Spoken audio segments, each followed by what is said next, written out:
ये चल रहा है। हमारे गुरुदेव लगभग 78 में आए थे यहाँ पर। शिवलिया जी जानते हैं, तो उस समय योग का कोई प्रचार नहीं था। जो है केवल 80 के बाद में DD1 में धीरेन्द्र ब्रह्मचारी जब थे, वो थोड़ा वो जो DD1 में देते थे। बाकी योग को कोई नहीं जानता था, सब सोए हुए थे, सब इससे अपरिचित थे। तो उस समय हमारे गुरुदेव यहाँ पर आए थे, तो उन्होंने इसी प्रकार से शिविर जैसे हमने रखा है ऐसे ही रखा था। तो 1978 से बीच में गैप हो गया। अब हम पिछले 4 वर्ष से बराबर दोबारा यहाँ पर आना शुरू किया है।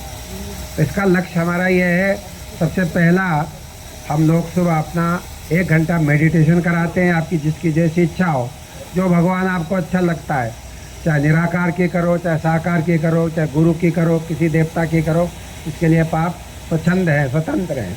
मेडिटेशन करना है, 1 घंटा वो करते हैं। इसके बाद हम योगासन कराते हैं, जो शास्त्रीय है, जो पहले से ही प्रचलित में है, उसको हम कराते हैं शरीर को स्वस्थ रखने के लिए निःशुल्क। ऐसी ऐसी क्रियाएं भी होती है जो समाज में लोग नहीं जानते। जैसे एक नेति क्रिया होती है, सुबह कराई थी हमने, नाक में रस्सी डालो, मुँह से निकालो। जिनको अस्थमा है, जिनको कोई परेशानी है गले के ऊपर की, वो सब दूर हो जाती है।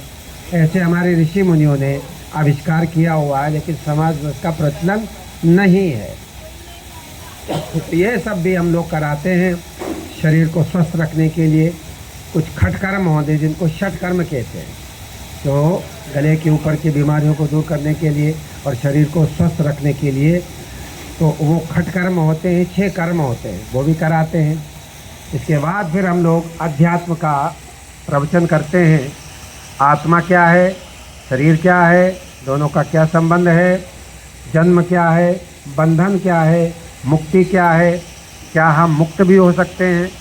तो हमारे वेदों में आया है कि जीव मुक्त हो सकता है, बंधनों से मुक्त हो सकता है। बंधन क्या है, अज्ञान ही बंधन है, इग्नोरेंस ही बंधन है। हम अज्ञानी हैं, इसलिए हम बंधन में हैं।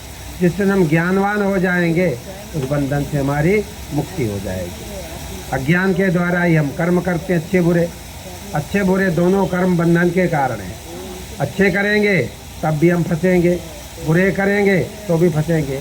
इसलिए योग कहता है भाई, किसी भी इस प्रकार के कर्म को इच्छा से मत करो, परोपकार की भावना से करो। कोई भी आप कर्म करते हो केवल दूसरे के हित के लिए, हमारा उसमें कोई लाभ नहीं है, कोई लोभ नहीं है।